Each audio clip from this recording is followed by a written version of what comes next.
Bon dia, benvinguts i benvingudes al webinar d'avui, que està emmarcat a la tercera edició de Terrassa Tria Futur. Durant aquesta setmana té lloc la programació de l'espai virtual entre els dies 7, 8 i 9 de març, amb un bon gruix d'activitats en format virtual. I al final de la setmana, el dijous i divendres 10 i 11 de març, tindrà lloc la novetat d'enguany, que és la Fira Presencial, i que es durà a terme al recinte firal de Terrassa. L'horari del recinte firal serà de 9 a 2 i de 4 a 7. Us convidem a que consulteu el programa tant de les activitats que tenim programades aquests 3 dies d'espai virtual com de les programades presencialment a la fira de dijous i divendres. Podeu trobar tota la informació de tota l'activitat, tant la virtual com la presencial, al web de triafutur.terrassa.cat. Pel que fa a l'activitat d'avui, la Laura López, responsable de l'àrea de planificació i assistència tècnica d'ocupació juvenil del Servei d'Ocupació de Catalunya, ens parlarà de les subvencions del SOC a la contractació. Si teniu dubtes o qüestions, els podeu plantejar a través del xat que teniu a la part superior dreta de la vostra pantalla i al final de la sessió us donarem resposta. Ara, sense més, dono pas a la Laura per iniciar amb el webinar. Gràcies a totes per la vostra assistència i benvingudes. Endavant, Laura. Com vulguis. Molt bé, moltes gràcies. Hola, bon dia a tothom. Bé, jo, des de l'àrea de planificació i assistència tècnica de l'àrea d'ocupació juvenil del SOC, us vull explicar les convocatòries que hem impulsat aquest any amb la intenció de fomentar la contractació de joves que estan en situació d'atur.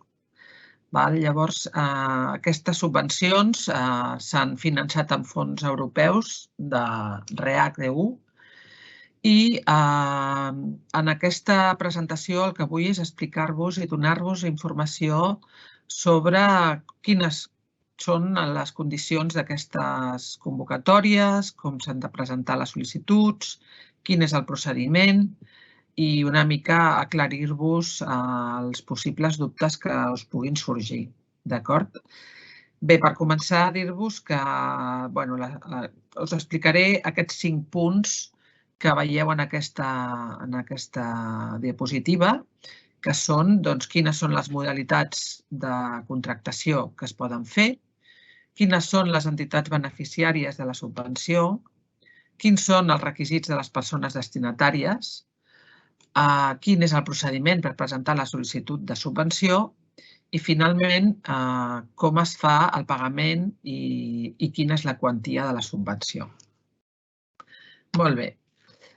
A veure, per començar, quines són les modalitats contractuals? Bé, són 2 subvencions i les dues inclouen diferents modalitats de contractació. Per una banda, tenim la modalitat de contracte en pràctiques, que és per contractar persones joves en situació d'atur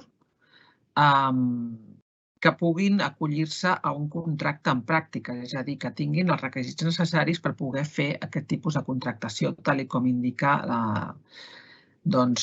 aquesta modalitat, que serien persones que tenen una titulació bé de grau mig o superior o de titulacions superiors o també un certificat de professionalitat. I després tenim l'altra convocatòria, que seria per contractar joves, també entre 16 i 30 anys, que no puguin fer un contracte en pràctiques perquè no tenen els requisits que demana aquest tipus de contracte. També, tant per una com per l'altra convocatòria, el contracte ha de ser com a mínim d'1 any i ajornada a temps complet. Molt bé. El següent punt és una mica especificar quines són les entitats que poden ser beneficiàries d'aquesta subvenció. Les entitats són les cooperatives de treball associat,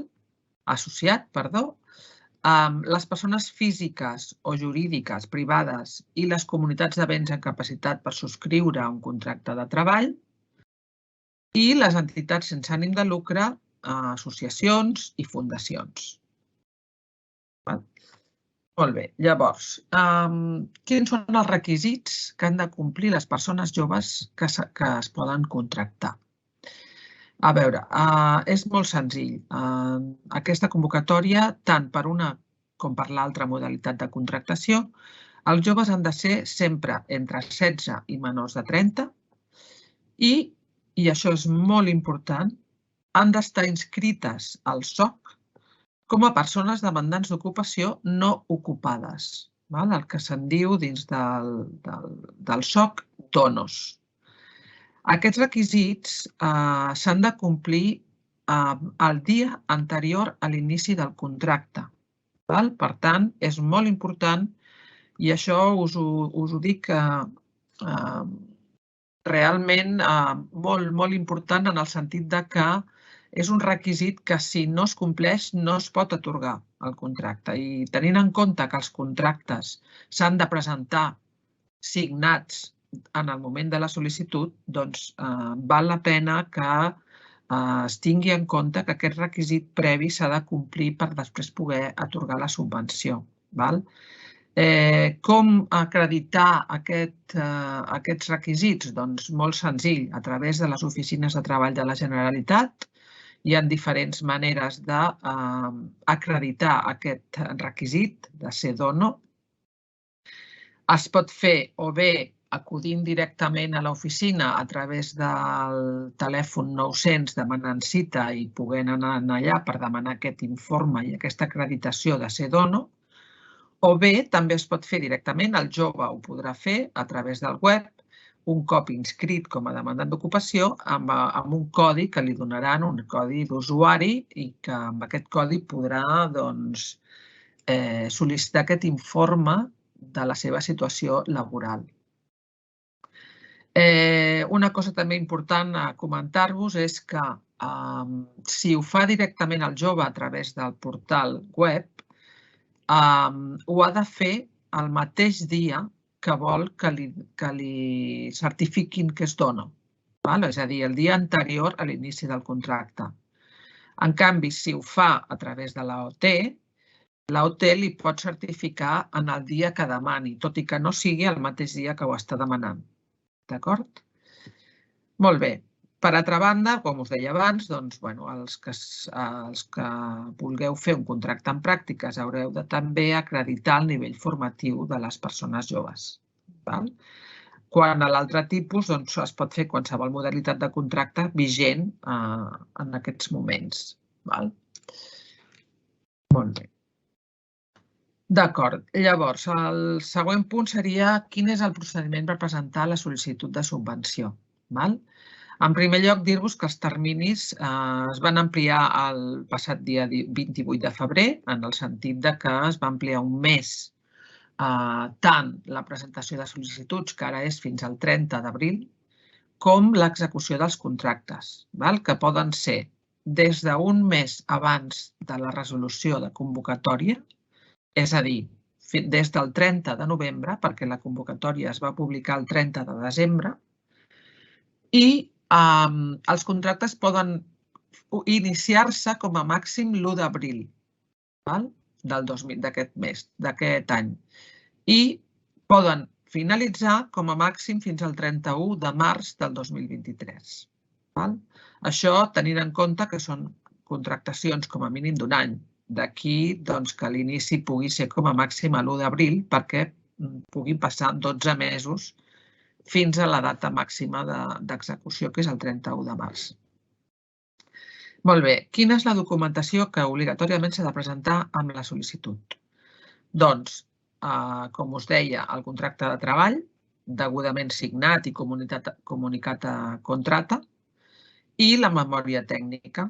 Aquests documents, a través del portal de GenCat o Canal Empresa, a través dels tràmits, es podran obtenir tant l'imprès de sol·licitud com l'imprès de memòria tècnica, i per poder accedir a la signatura de la sol·licitud i enviament de la sol·licitud, cal tenir el certificat digital instal·lat a l'ordinador, a l'IDCAT. També és important tenir instal·lat l'Adobe Reader versió 9.1 o superior.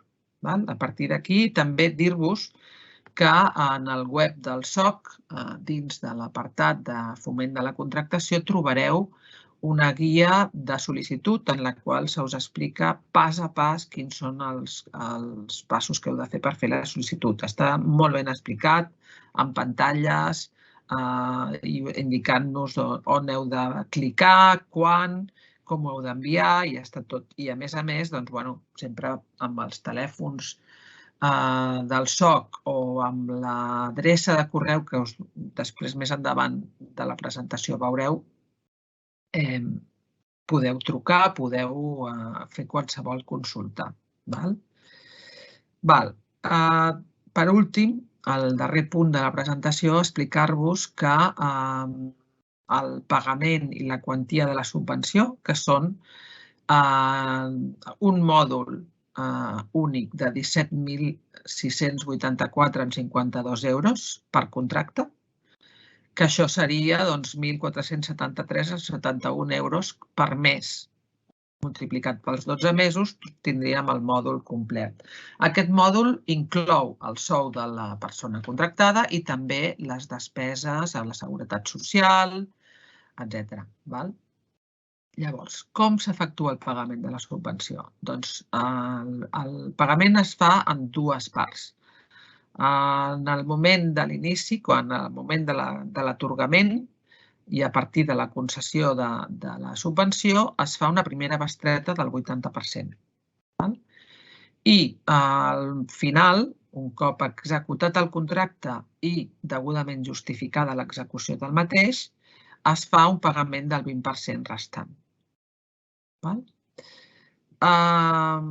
Molt bé, llavors, per acabar, dir-vos que aquesta és l'adreça de consulta que us comentava, contractació/joves.soc@gencat.cat, i que també podeu consultar, com us deia fa un moment, les guies de sol·licitud i de prescripcions tècniques que estan publicades al nostre web, a la web del SOC.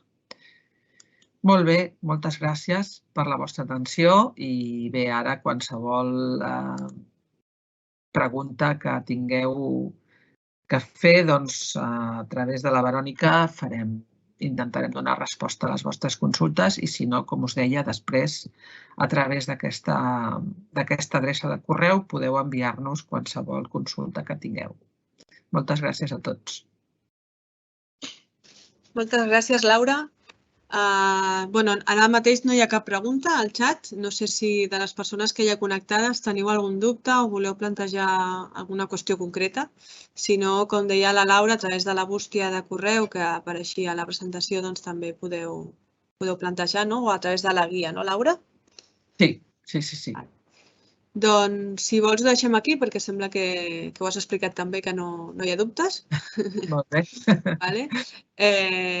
Res, moltes gràcies a tots i a totes per participar en el webinar d'avui. Us recordem que encara queda tota la setmana d'activitat tant virtual com presencial a la Fira i a l'Espai Virtual de Terrassa Tria Futur. I res, us esperem. Moltes gràcies, Laura, i gràcies a les persones assistents. Gràcies.